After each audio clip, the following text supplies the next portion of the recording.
It's lovely seeing people here reading scripture in the morning at sunrise.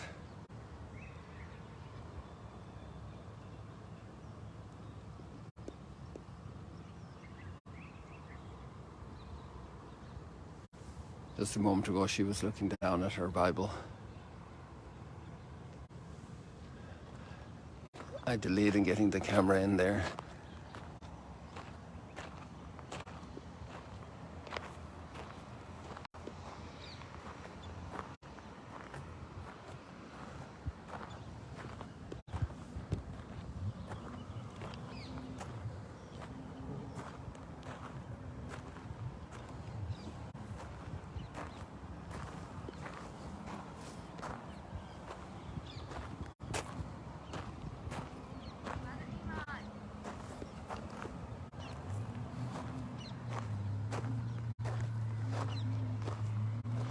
Somebody's waving here, a pilgrim and her husband. I think this lady is from Slovakia. She's very excited to be here from Washington. Good morning.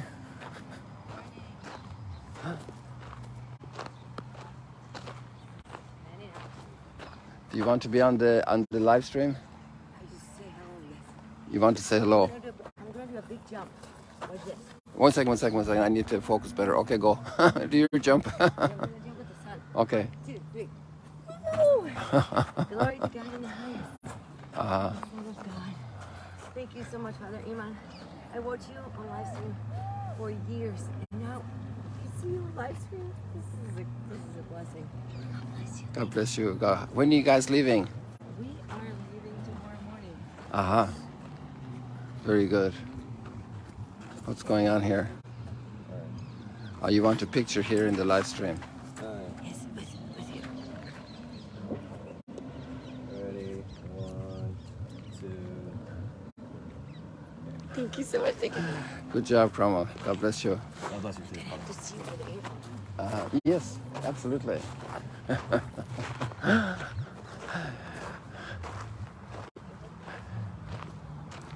It's amazing all the diversity of people there is in this world. So many different folks, so many different temperaments, so many different characters, so many different histories, so many different pathways. I wonder what it's going to be like in heaven.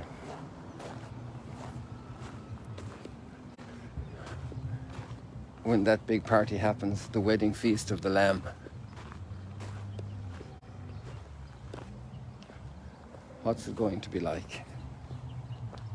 We should ponder that a little bit because, you know, sometimes we're going through a valley of tears. And it's important for us to see where we're heading.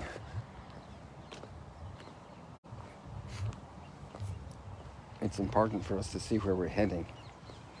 And there's incredible wisdom today in Ecclesiastes. We started reading yesterday Kohelet, right? And there's an appointed time for everything, a time for everything under the heavens, a time to be born and a time to die.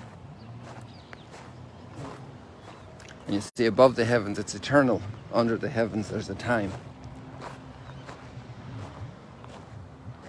There's a time for flowers, although we have flowers here around the year a lot. It's almost here, it's time, all the time is time for flowers. But in places like my homeland, Ireland, in the winter time, there are very few flowers, you know, at least outside of nature. And then further north then in Iceland and further north near in the Arctic area, well, I'm not sure what the Arctic does, but in Alaska, and there are times of great blossoming in Iceland.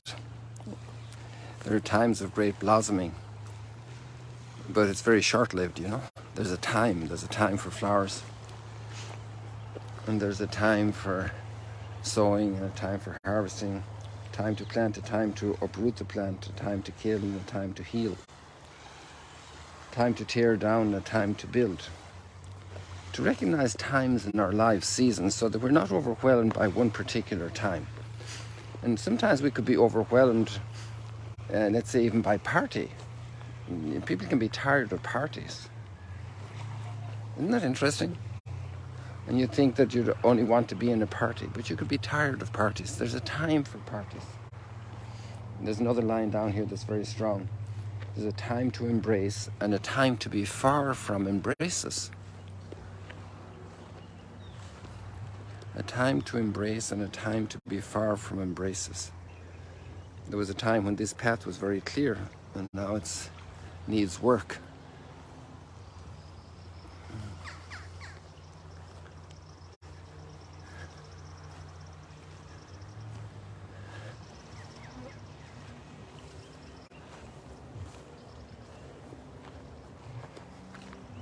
A time to seek, looking for something, and a time to lose. It's just as well I lost that. You know, when they lost the Ark of the Covenant, or, you know, things can be very helpful for us, but they can also become forms of idolatry. Isn't it funny, even the most holy things,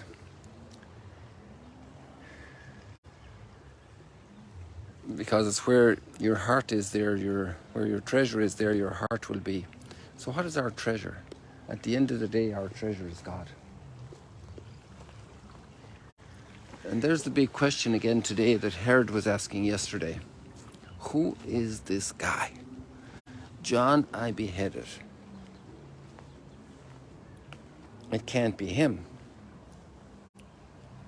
Who is this guy? Is he Elijah come back? Who is this guy?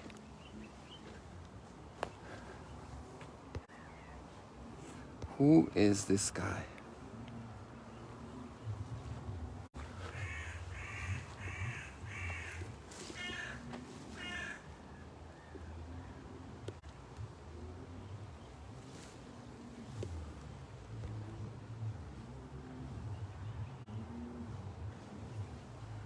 Who is this guy? There's a time to rend and a time to sow. When somebody dies in a Jewish family, they tear their shirt.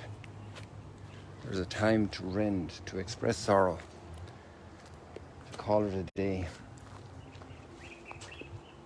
It's drawing a line.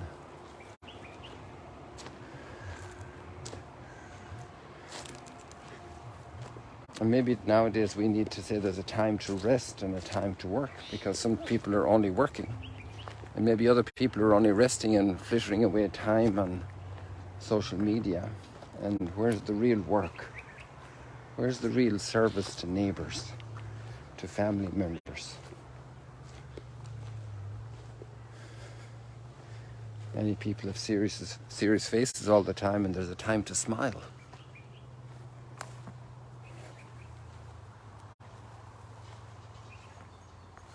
To read the situation of the other and to give them what they need.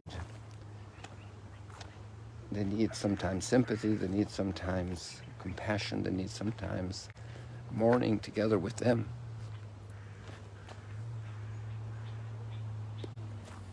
There's a time for music and a time for silence, and how many people have music blaring all the time? To recognize times and seasons.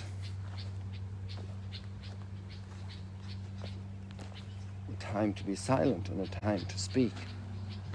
There's some people that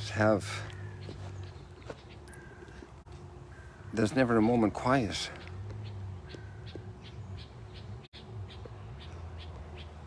But then there are other people who never say a word. And you don't know what they're thinking. They don't share that. They're very withdrawn.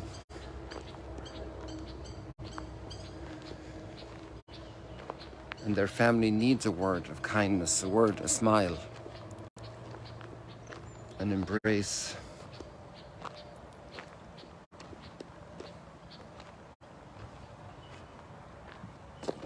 A time for each.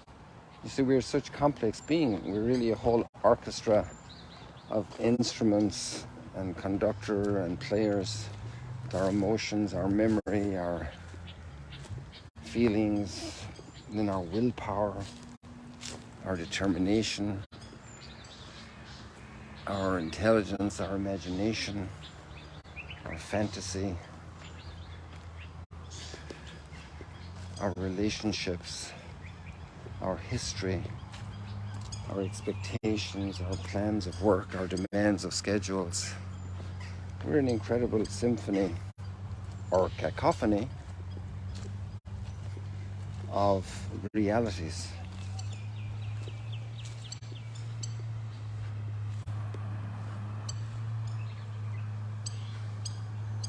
The time for jet skis.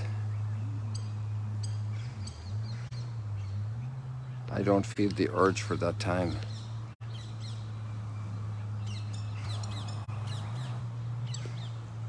But then there are people for jet skis, and there are people for swimming, and there are people for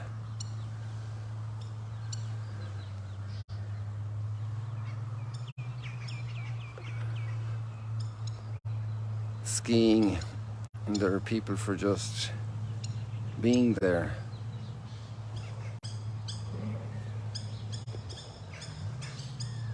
And watching, like the men sitting at the docks in Galway,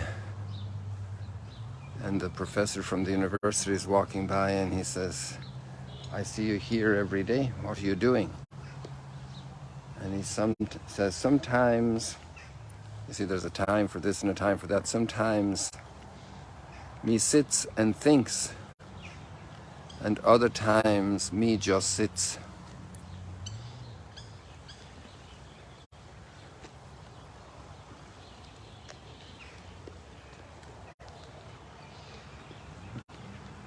I don't understand this. Now I understand it. That was the Golan there. I didn't understand what that black line was, and I thought there was something wrong with covering the lens.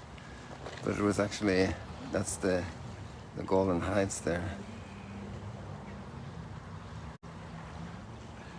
And it was like a curtain because of the intense dark, and the intense light rather, that allowed the Golan to look very dark.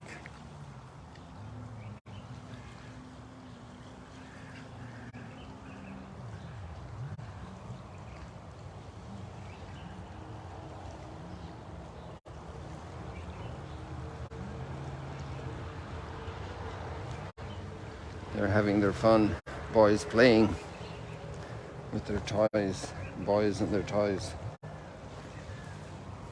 What advantage has the worker from his toil? I've considered the task that God has appointed for the sons of men to be busied about. He has made everything appropriate for its time, and has put the timeless into their hearts, without men's ever discovering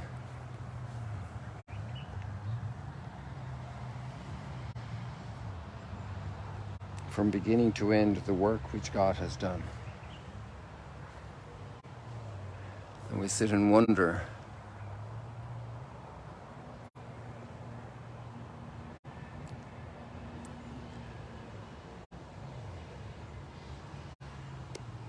there's all that motion, all that commotion, all that dynamic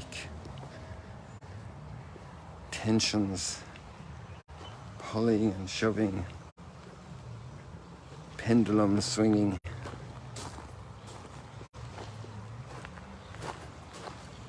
I'm looking for a bigger rock, but we got these ones here.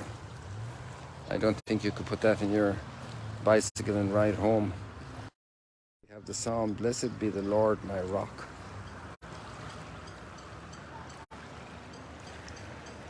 Oops, sorry, what's going on here?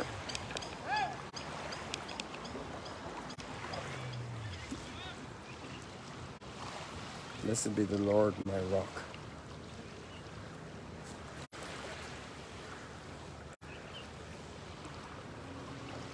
My mercy, my fortress, my stronghold.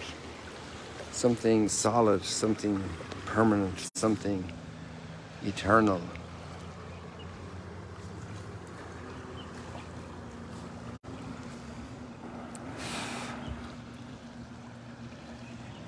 now Jesus turns to his disciples.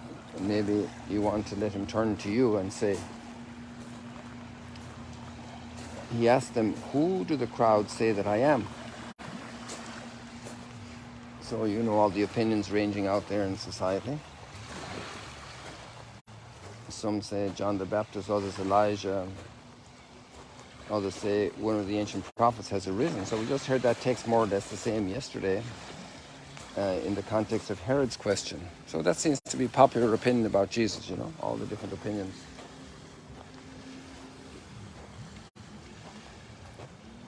Then he said to them, but who do you say that I am?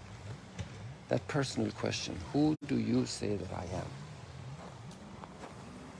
am? What a transcendental question. How it impacts our lives to face that question, to answer that question. There are many men and women present in our lives in different roles. But one is our mother, another one is our father. Who do you say that I am?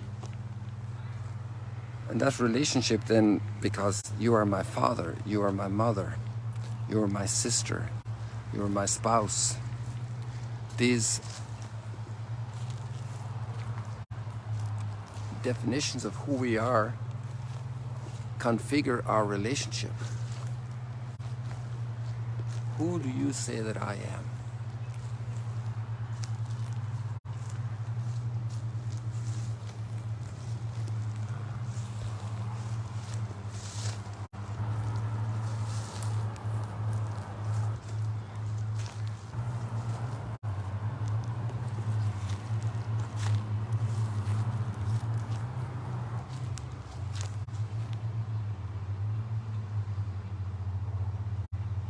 And Jesus completes Peter's answer by saying, the Son of Man, which is a term he uses to describe himself. The Son of Man. And that's a term from the book of Daniel. Jesus understands himself also from the scriptures. The Son of Man must suffer greatly. And that's not the expectation they had about the Son of Man. He was going to be triumphant. The Son of Man must suffer greatly and be rejected by the elders, the chief priests, and the scribes, and be killed, and on the third day be raised.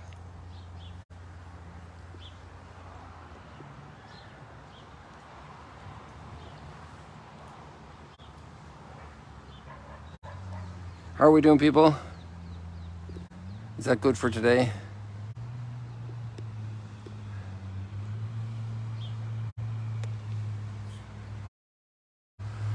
Are you happy? I'm happy with you every morning here.